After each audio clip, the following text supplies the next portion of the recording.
Guys, make una hear wetin this man say concerning Peter Obi. Since they declared Tinubu winner as the president-elect of Nigeria, this man have been after Peter Obi. He have a enormous of obsession with Peter Obi. Anytime they interview this man concerning anything Peter Obi, this man is always looking for all means to downplay him. Guys, I don't want to waste your time. Just listen to the man. Peter Obi's London arrest and detention saga has sparked outrage as the British government refused to give a clear account of what led to the arrest and detention or even apologize. This is just a few weeks after a leaked audio of a conversation between him and the Bishop, Oyedepo, made the rounds online. What do you think is happening, and what are the possible implications of these recent events on his political image? I don't know exactly what the matter is, but I know that in the past, the British authorities wound up his company in the UK, I think over tax-related issues. Although some supporters of Peter Obi claimed that it wasn't the government that wound up the company, that it was Obi and his people's decision to wound up the business. We have also had stories that he was arrested because of an impostor, that somebody had been committing crimes in his name. All of the alibis, all of the explanations that Obi's supporters have given are all in the realm of speculation,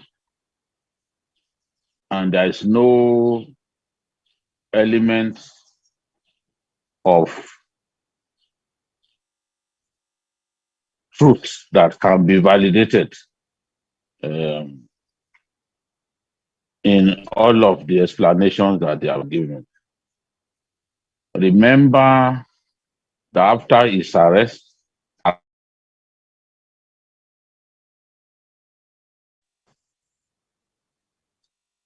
Obi supporters told us that in fact, the media team, the Obi team media team told us that the British authorities have apologized. Obi came out promptly to say that he had no evidence that the British authorities had apologized for harassing, arresting, and detaining him on April 7 at the Heathrow airport. So if his media handlers who come out to lie openly that British authorities had apologized, that it wasn't Obi that they wanted to arrest, that his arrest was a mistake, why would anyone expect me to believe some of the earlier explanations that they had given? The best that we can hope for is for the British authorities to come out and tell us why Peter Obi was harassed, arrested, and detained. They've got to be able to explain to us. And for somebody as important as a presidential contestant, one of the front runners in the presidential race, I think the Britons should be able to reach out to British authorities. Their response was neither here nor there. It was a very short response. We do not comment on individual matters. The nation also sought explanation for Obi's arrest. Again, they stress that they do not comment on matters involving individuals. So we are left to wonder what exactly it is that Obi has done. And it was wise of Obi to quickly come out to disown the lying press statement made by his team to the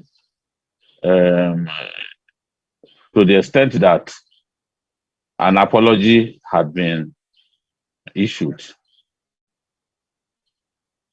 For them, they were trying to cover him in glory. They were trying to launder his image. But Obi saw that, he saw clearly that it could worsen his matter. Because at this stage, Ibrahim, we do not even know whether he was deported. No information whatsoever. All that we know is that he go and sniff people like Wole Soyinka, because they assume that every Nigerian coming into their country must have illicit drugs on him.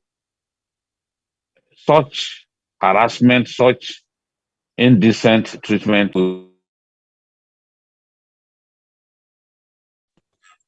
any offense. If Peter Obi had committed any offense, they need to let us know the offense he has committed, instead of just being silent. And Nigerian officials too have been silent.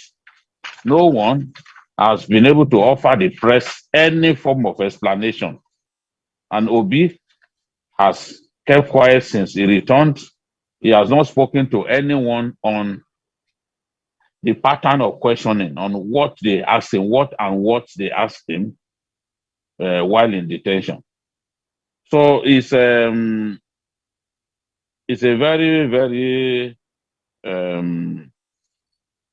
unclear situation that we have found ourselves on Obi's matter. And I'm not surprised that some of Obi's handlers, especially his media, the Obidati media team, are even trying to blame Nigerian officials for what has happened.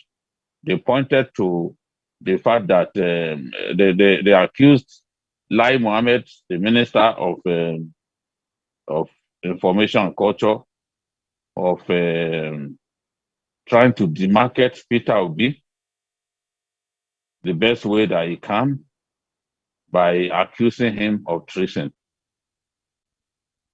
Lai Mohammed is on record to have asked Peter Obi to clarify his claim that the conversation between him and Bishop Oyedepo, in which he described the 2023 presidential election as a religious war, as Lai Mohammed asked for clarification when Peter Obi said that the audio clip was fake. So he not only said it was fake, he also said that it was doctored. So Lai Mohammed asked him to explain what exactly he was saying. Was he saying that the conversation never took place? Now, if he's saying that it was, since he said it was doctored, which portion of that interview, of that conversation was doctored? Lai Mohammed will want to know whether it was in the where he said thank you, Daddy, or where he said that it was a religious war. He wanted to know. He wanted Peter to commit himself by clarifying concretely that a conversation did not take place. I think that the people in government are convinced that the interview took place because all of the tools that are usually deployed to find out if an audio clip or even a video is fake pointed to the fact that this particular one was real. So it was clear that Lai Mohammed was trying to commit him to say the conversation never took place. But again, Peter Obi refuses to be drawn into that kind of conversation. He has refused to respond to Lai Mohammed. He has refused to confirm or deny that that conversation took place. So Obi's minders are convinced that people like Lai Mohammed are trying to set a trap for him. They are trying to embarrass him. They are trying to demarket him. They are trying to destroy his image before people who voted for him so that he will come out bruised. That is what the Obidati media team is convinced that Lai Mohammed and others are doing. And they are already even thinking that his travels in the UK had something to do with some Nigerians bent on embarrassing him, bent on silencing him, bent on getting him to leave Nigeria in untimely fashion. Amazing. So this is what it is. Absolutely.